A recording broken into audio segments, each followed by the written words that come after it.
যাত্রী নিবাস যেতে। যাত্রী নিবাসে যাওয়ার পরে বাসের টিকিট ওখান থেকে ওরা করে দেবে, আর ওখানে থাকার জায়গা আছে, বললে ওখানে গিয়ে রেস্ট করো। दूसरा ये रहे। सर एक लगेज का आप लोग कितना लेते हैं? हम 30 रुपये लेते हैं इधर। 30 रुपया करके लेते हैं एक लगेज का। और ये लॉकर में क्या क्या रख सकते लॉकर हैं? में तो अभी 30 रुपये ही है। अच्छा, लॉकर में भी रख सकते हैं और लगेज ऐसे भी रख सकते हैं। हाँ क्या एक दिन के लिए? एक दिन के लिए।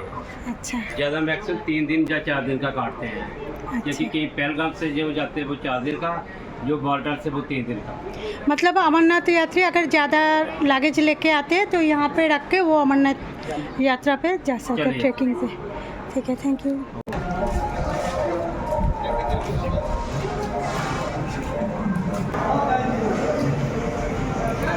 এইখান থেকে কাউন্টার থেকে ফর্ম নিতে হবে, ফর্মটাকে নিয়ে ফিল আপ করতে হবে, করে এই যে কাউন্টার দেখছেন এখানে জমা করতে হবে, করে এখান থেকে এই যে যাত্রী নিবাস আছে এখানে আপনারা থাকতে পারবেন।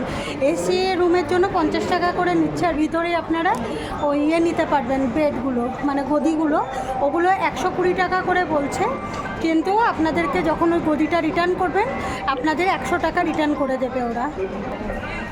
দেখুন এইখান থেকেই কিন্তু এই ফর্মটা ফিল আপ করে এখানে জমা করলে, আর এই যে অমরনাথের যে কার্ড আছে নাম্বারটা দিতে হবে, দিলে আপনাদেরকে 50 টাকা করে ওখানে রুম দেবে। এখান থেকে আসার পরেই এখানে কিন্তু আপনারা বাসের টিকিট করতে পারবেন। দেখুন এই যে কাউন্টার দেখছেন এখান থেকে আপনারা বাসের টিকিট করতে পারবেন। রাত্রিবেলা ছাড়বে গাড়ি, আর নন এসিগুলো 410 টাকা করে নিচ্ছে, এসিগুলো 886 টাকা এরকম নিচ্ছে। এখান থেকে বাসের টিকিট করে আপনারা এই যাত্রী নিবাসের ভিতরে রেস্ট করতে পারবেন। আর এখানে টয়লেটের ব্যবস্থা খুব ভালো, আমি এসেছি এখানে যাত্রী নিবাসে থাকার জায়গা আছে খুব ভালো, সেখানেই রয়েছি।